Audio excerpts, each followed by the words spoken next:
We're talking about minor 11th chords today.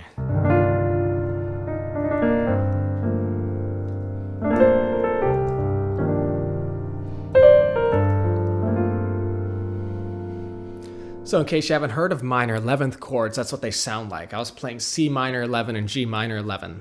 Super lovely sound, and we come across this chord all the time in many different genres. So order of business for today is I will go over different voicings that you can use for these minor 11th chords, because the way you voice a chord depends on the melody note. So we will go over how you would voice it based off of the melody note, like what note you want on top. And then we'll go through practical application of these minor 11th chords over a jazz standard called A Day of Wine and Roses. So let's jump in. We're going to be using A minor as an example today. We're going to keep things real simple. So let's start with the Kenny Barron minor 11th voicing. So lovely, kind of pretty much like a really famous voicing, right? And you would use this if the melody note is the 11. So A is the root, the melody note is the 11. And it's this 11, not this 11, because you would voice it differently here. So here it is again, also known as a stacked fifths voicing, because we got fifths here, and we got fifths here. Can't really say that word. Now here's a cool thing that you can try. You could double the 11 here. So your right hand thumb could grab the flat 3 and the 11. And then you could double the 9 up here. So we got like this full-blown minor 11th Kenny Barron voicing. Okay, next, what if the melody note is the 9th? I would probably do something like this. This is known as the Hancock voicing. Now for any of these voicings, you could double notes to your taste. Kind of creates a different attitude, like if I double the 9, right? Or if I double the 5th, right? But I'm just gonna show you like these basic forms. Okay, so what if the melody is like the 7th? Then you could do this,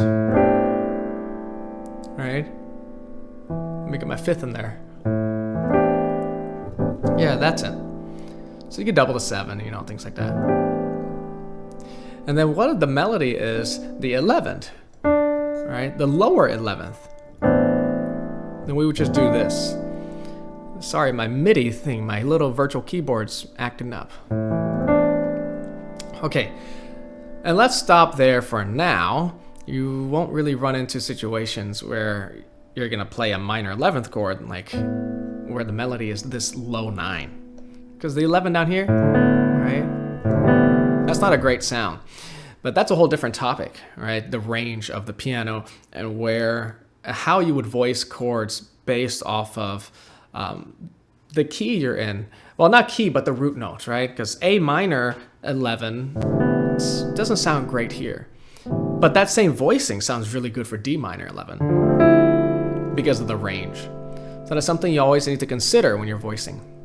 Okay, so now let's hop into A Day of Wine and Roses, and let's look at some ways we can apply this. I'm gonna go ahead and circle all the minor chords. So we have G minor. So I'm actually not gonna do B flat minor because the melody note is the major 7th. We're not talking about minor chords with the major 7th today, right? That'll be for another day. Okay, A minor 7, D minor 7, G minor, D minor, G minor, G minor. Again, we're not going to do this B flat minor here. A minor, D minor, A minor. And this is why you got to learn jazz standards with the right voicings. You get so much out of them. Look at all these damn chords. Okay, so let's just start right at the top here. I'll just play through a little bit and I will tell you when I hit those chords, and then we can see how I'm going to voice it. So let's start right at the beginning.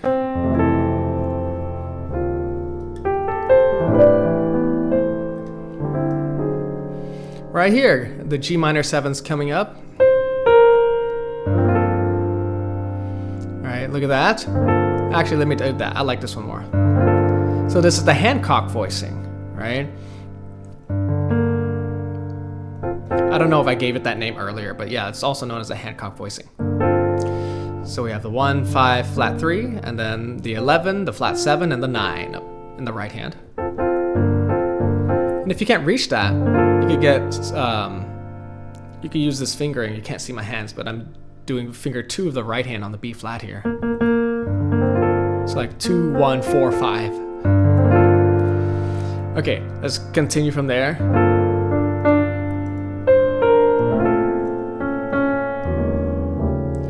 Now here we have the A minor 7 coming up. Now, I'm not playing the 9 here. That's the 9. Only because we're in the key of F and we're playing the 3 chord, right? A minor is the 3 chord in the key of F. And the key of F has a B flat, not a B natural. Now, that doesn't mean you can't play this. But generally, at least for this video, I'm just gonna not play the 9 at all, right? Let's go on from here. Beautiful, we got a full-blown Kenny Barron voicing here for the D minor 7. See the melody is the 11 up here. And we have the 1, 5, 9, the flat 3 and the 11, both being played by my right hand thumb. Flat 7, 9, 11. Right? And another Kenny Barron on the G minor. If you're lost, we're on this G minor right here. Look, the melody is C over G minor, which is the 11th. So I'm using the Kenny Barron, but I'm doubling the 9th here in my right hand. Now notice, you can't really double the 11th here though, because your right hand thumb is playing this B flat. So unless you know how to play this B flat and this C with your thumb, then it's just not gonna happen. Okay, then we have...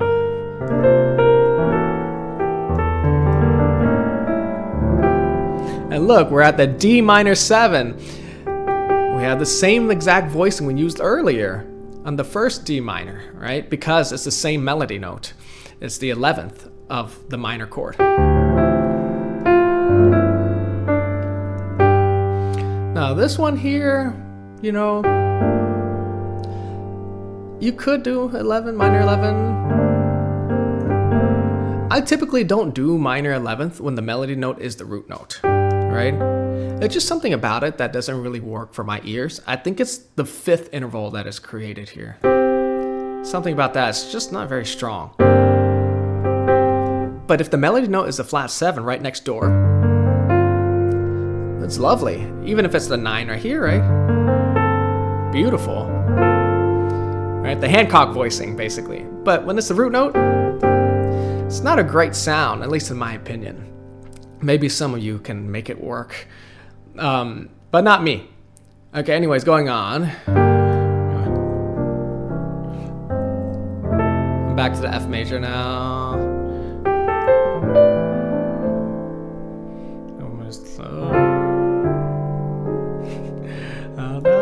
Same thing here, right? We're going through the same thing here. Let me scroll down for you in a little bit.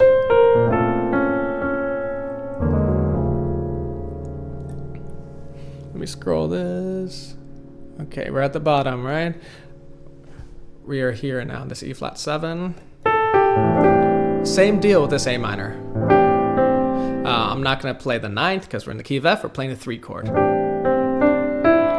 Now, D minor, you know, the melody is the 3rd. It works, yeah. We didn't talk about this earlier. I didn't talk about this when I was just introducing the voicings.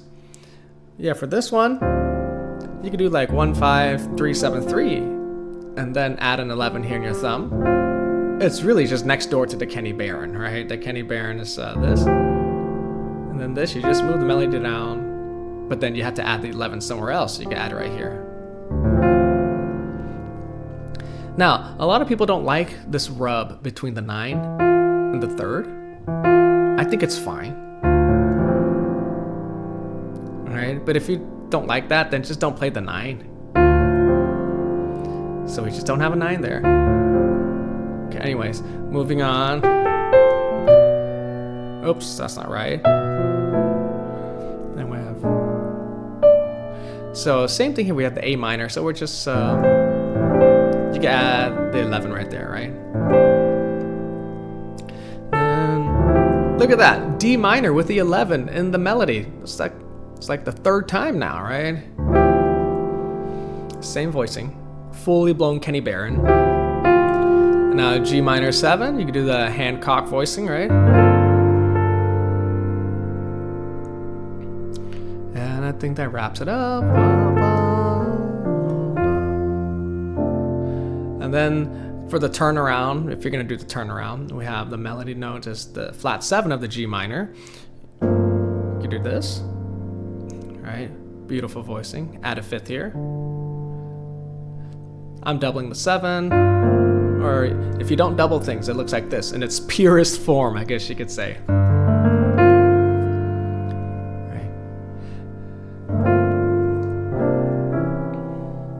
And then back to the beginning. What is going on with my keyboard? Okay, anyways, so I hope you found that helpful. And I hope you find some inspiration to really figure out your minor 11th voicings and how you would adapt the voicings based on the range in the piano. And then, of course, as with any concept, you got to go apply it to a jazz standard or some song. So, happy practicing.